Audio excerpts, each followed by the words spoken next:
Mesdames, Messieurs, peuple congolais, Amakwa, interdiction formelle de traîner sur sa tête la coiffe Sassou Nguesso dans la tribu des Akwa.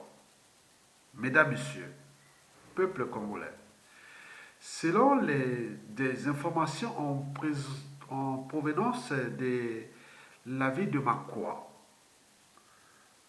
dans la Kivette, la coiffe dite Sassou serait très mal vue et toute personne traînant avec sur sa tête se sentirait rejetée par les siens. Fief du général Jean-Marie Michel Mokoko, Makwa n'entendrait pas encourager la bêtise et le népotisme incarné par l'infatigable ou l'instigateur de cette coiffe, le dictateur Denis Sassou Nguesso. Un jeune ayant cette coiffe sur sa tête aurait été molesté au retour de la pêche, perdant ainsi son butin et sa pagaie. Ce sont là les signes de ce qui adviendra une fois Denis Sassou Nguesso loin du pouvoir. Tout ce qui apparente à lui serait rejeté par les Congolais ayant compris d'être en face du grand plan des cantateurs de leurs mots, ou ayant compris d'être en face du plan grand incantateur de leurs mots, mots M-A-U-X. Mesdames, Messieurs, peuple congolais, Amakwa, ville située à cheval sur l'équateur au Congo-Brazzaville, à quelques 600 km au nord de la ville capitale Brazzaville, les populations sont allergiques à tout ce qui les rappelle l'actuel dictateur Denis Sassou Nguesso.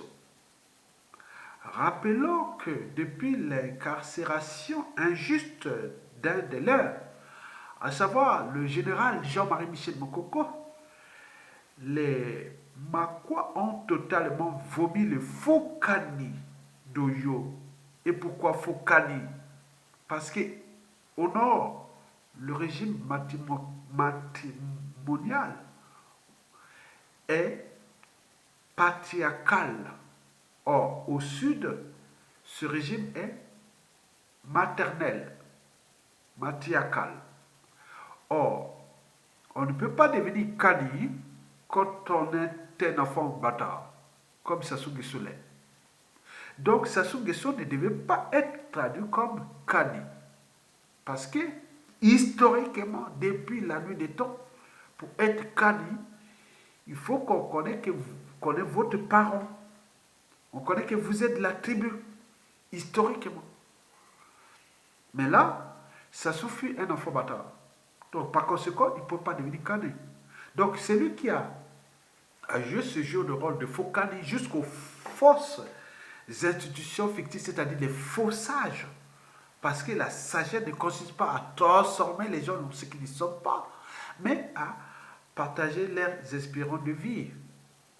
Et dans la sagesse, elle est philosophique, elle est morale, elle est éthique, elle est juridique, elle est politique, elle est économique, vous pouvez tout comprendre ou analyser.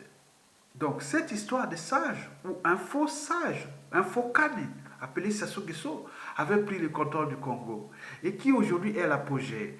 Il est rejeté partout. Et ce que je vais vous en revenir sur cette histoire de la région de la Kivette, que je vais vous en parler, et après au Guy Nafo aussi de Serge et sous paix à son âme, des Bantous de la capitale. Mesdames et messieurs, merci beaucoup.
Mesdames et messieurs, peuple congolais, être citoyen, c'est être informé. Et pourquoi? Parce que l'ignorance est la pire des souffrances. Le savoir et la connaissance libèrent. Historiquement, nous avions deux tribus qui s'appellent la tribu des Aquas, à cheval sur l'équateur, au Congo-Brazzaville. qui est d'ailleurs la plus grande tribu de la région. Parce que déjà, avant l'arrivée des Sassou Nguesso, c'était la plus grande tribu en termes de répartition population haute. Tout le monde venait chez moi et c'est ce que je vais vous expliquer. Donc, commençons déjà pour vous expliquer que Denis Sassou Nguesso est 100% jaloux des Makwa, la tribu des Kozakwa et des Kouyou. Parce que quand on parle de Makwa, on pense naturellement au général Jean-Marie Michel Okoko aujourd'hui. Quand on parle des Kouyou, on pense tout naturellement à des ex-présidents et qui ont été à un moment donné l'un son mentor et l'autre son complice pour assassiner son mentor. Donc on parle de Marien Ngouabi, son mentor, et de l'autre côté, Yobi Opang. Donc de cette tribu qu'on appelle les Kouyou, de Marien Ngouabi ou de Jacques Yobi Opango, paix à son âme, et Marien Ngouabi aussi, quand vous allez vers le nord, vous n'avez que moins de 20-25 km, vous êtes déjà dans ma tribu. La tribu des Aquas qui est aussi celle de la tribu du général Mokoko. Mais quand vous descendez vers le sud, en allant vers Brazzaville, après à moins de 30 km, vous avez la tribu des Sassou Nguesso qu'on appelle les Boshi. Historiquement, ce fut une tribu importée. Ce fut les étrangers qui étaient venus d'Afrique de l'Ouest, même militarisés sous la colonisation française, sous l'esclavage français, parce qu'on, oui, l'esclavage ou colonisation, on est sous le règne de Napoléon III. Donc ces individus sont arrivés d'Afrique de l'Ouest, ils ont créé cette tribu qu'on appelle les Boshi. Et cette tribu, je ne sais pas comment, les anciens cadres civils portugais militaires, au lieu de dire que tout autour c'est Makwa Kouyou, ils ont donné le nom de cette région que les tribus, c'est les Boshi qui sont venus d'ailleurs. Alors, quand ils sont arrivés chez nous, sous le règne de Napoléon III, sachant qu'en 1826, il y a eu d'abord Charles X, vous connaissez l'histoire, hein, d'abord même avant Napoléon autre. Bon, on est arrivé à Napoléon III. Je pense pendant l'abolition de l'esclavage. C'est Napoléon III. Et donc, il avait perdu son pouvoir contre la Prusse, parce que la première guerre entre l'Allemagne et la France, ça a commencé avec la guerre de la Prusse de 1870, ou 71, que la France avait perdu, et qui avait convoqué, que Bismarck avait convoqué la tenue de la conférence de Berlin, qui consistait à partager l'Afrique comme un gâteau. Mais je l'ai dit que jusqu'à la conférence nationale, la conférence de Berlin, la France était la première puissance économique du monde. Militaire et tout compagnie. Il en a perdu par la suite parce qu'il y a eu la première guerre avec la Prusse de 1870, 111, mais il y a eu aussi la deuxième guerre de la France avec la Prusse, qu'on appelle la première guerre mondiale. Après là, est arrivée la deuxième guerre mondiale de 1930 en Côte d'Ivoire. Vous connaissez ça. Donc c'était toujours les Allemands contre la France. Mais la France s'est toujours retrouvée parce qu'il y a eu les guerres de 100 ans. La France a été plusieurs fois colonisée. Je vous le dis, hein. Elle a été colonisée par les Anglais, par les Espagnols, les Portugais et les Italiens. Donc vous ne pouvez pas vous rester que là, on a été colonisé, mais la France a été colonisée plusieurs fois. Bon, donc vous ne connaissez rien, voilà. Donc de cette conférence de Berlin, on avait fait le partage de l'Afrique. Et comme les Blancs, hein, européens, portugais, français, tout ça était déjà conquis, tout le Sud-Congo, hein, depuis les côtes de le golfe de Guinée, hein, depuis le Nigeria, en passant par le Cameroun, le Gabon, le Congo-Brazzaville actuel, c'est-à-dire le Angola et tout compagnie, jusqu'à l'Angola, passant par le Cabinda, la RDC, tout ça. Donc, tous ces côtes-là, ce sont les Portugais qui étaient arrivés les premiers, puis arrivés les Français et autres. Donc, beaucoup de tous ceux qui sont dans les Antilles, les Caraïbes, ou en Amérique du Sud, viennent de ces contrées-là. Mais tous ceux qui étaient arrivés en en Amérique du Nord, c'est-à-dire Canada, États-Unis, bon, majoritairement États-Unis, qui arrivait, le premier négo qui arrivait là-bas, les esclaves arrivaient en 1616. Or, les Américains ont été découverts au 15e siècle, donc il a fallu 100 ans pour qu'on en amène les premiers esclaves. En réalité, les Blancs avaient peur de l'Afrique. Avaient peur de l'Afrique. On ne savait pas qu'ils ont... Voilà, donc c'est les Arabes qui les ont aidés. Ah non, voilà. Donc, surtout ceux des Francs, ils avaient peur de nous. Donc, mais comme les Arabes étaient éclairés par rapport à ce qui s'est passé devant, voilà, donc ils ont, ah oui, tiens, on connaît, voilà. Donc ils ont allé plus vite. Mais dans les terres des forêts, ils n'ont pas été là-bas. Donc, tout le Congo-Brazzaville actuel, tous les esclaves qui sont allés dans les Amériques, leur génétique est soit Congo actuel avec K, hein, congolais, ou Teke. Mais sur les bantous, nous, au haut là-bas, qu'on appelle les Ngala, on n'a pas été connus parce que c'était la forêt, ils ne connaissaient pas. Les premières pénétrations des Blancs, chez nous, surtout dans la cuvette, et la cuvette ouest, la Sangha, la Likwala, ce fut au début du XXe siècle. Et donc, dans cette création, ils avaient créé d'abord pour nous la conquête de la Nicolas Mosaka. J'ai fait les vidéos là, et je l'ai fait. Personne n'a été vu. Hein. Donc, j'ai vu, vous tapez Yatonga, la conquête de la Nicolas Mosaka, et vous voyez que personne n'y va voir. J'ai même parlé de l'histoire des Nima Ninja. Vous savez, les Nima Ninja, à quoi pour la construction de la route nationale numéro 2. C'est Nima Ninja Awale, là où j'ai étudié à l'école primaire. Il y avait tout bloqué. Il y a eu une bataille qui s'est passée là, à Awale là. Donc avec les sapeurs armés français qui étaient venus se battre là avec Nima Ninja, mais il ne s'est jamais rendu. Il est parti, je sais l'endroit où il est parti. Il ne s'est jamais rendu. Donc vous connaissez cette histoire de Nima Ninja. Avant tout, à Makwa, là-bas, il y avait des Odia Kachaka, hein, et il y avait tout. Hein, donc vous comprenez, c'était l'esprit. Donc pourquoi le colon a-t-il construit cette ville de Makwa? Parce que nous avons bénéficié de tout. 3 écoles primaires, un collège, un lycée, un séminaire, un aéroport, et tout était là. Tous les mochis venaient chez nous comme s'ils rentraient dans le paradis. Même mon père, quand il m'a amené de Brazzaville avec l'histoire de Marangwabi Youlou et tout, Marangwabi Machabadeba et tout ça, on avait marre, quoi. Parce que c'était un vrai citadin. Il a dit non, mais j'avais des enfants au village, quoi.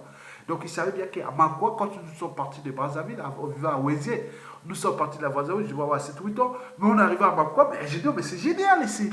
Parce qu'on passait au Yo Gamboma là, hein, Gamboma.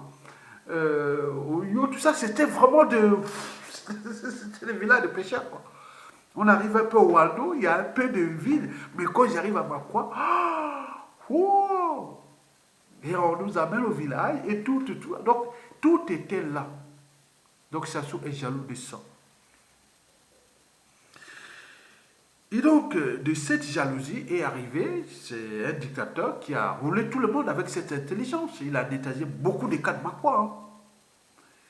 Des Kouyou, du Nord, du Sud, de tout. Parce qu'il savait qu'il détient l'intelligence du savoir. Donc, tous les cadres administratifs, politiques, militaires, il a tous détaillé un à un. Méthodiquement. Mais là, arrivé avec la culture globale, maintenant on expose tout. Donc lui, il met tous les moyens pour nous éliminer certainement.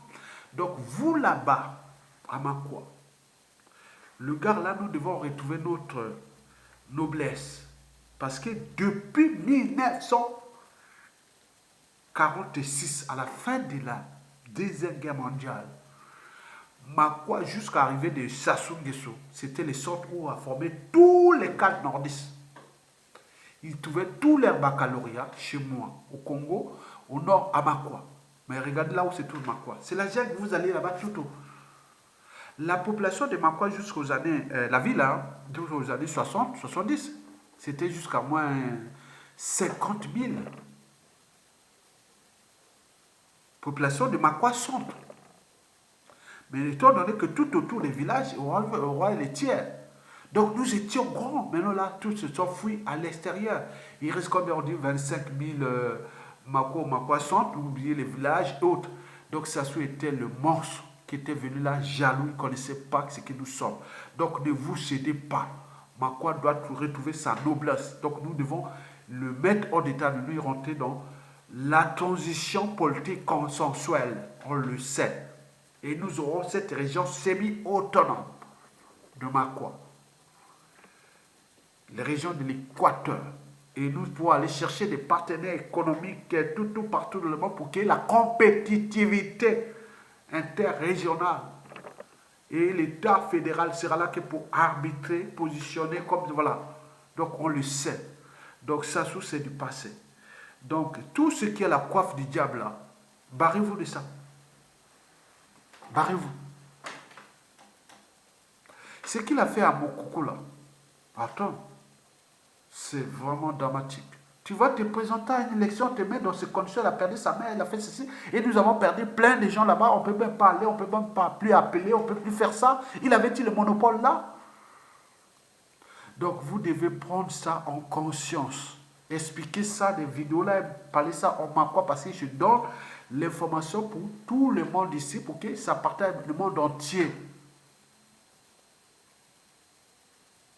Donc Sassou, ce fut le monstre que nous, à l'échelle de notre région, avec nos frères, Yobi Opango, Maringwabi Otede, naïfs les plus, voilà.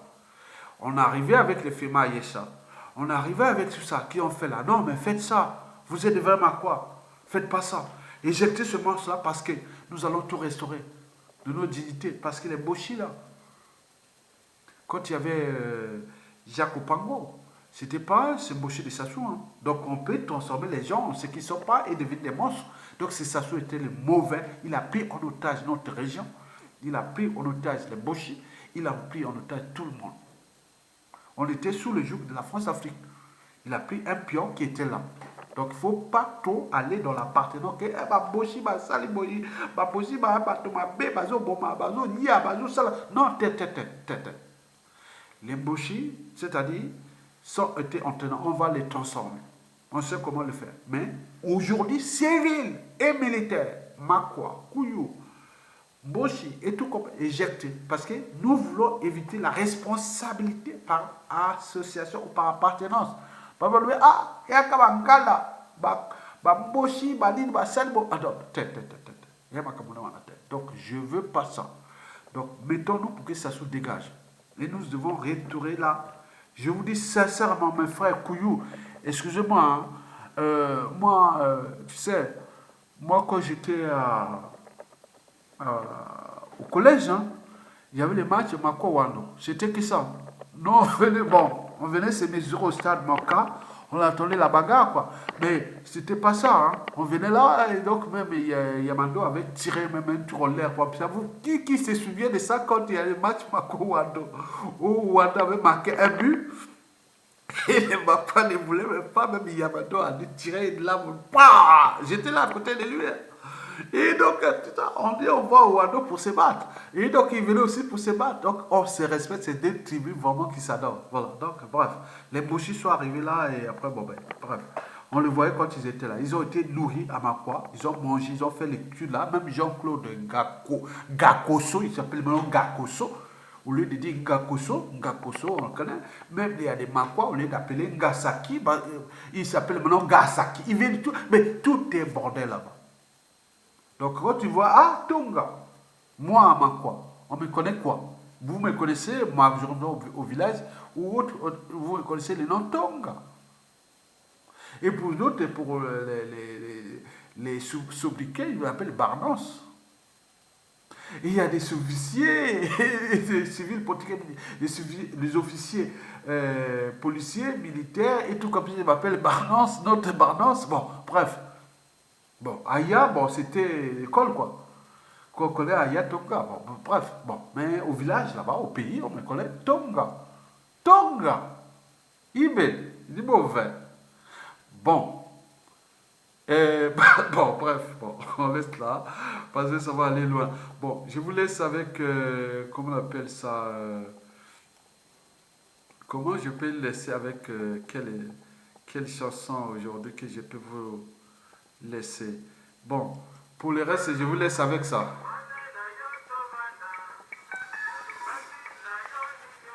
Donc Sassou doit dégager. Babe Simboka, oh là là. Il dit mauvais. Il dit mauvais.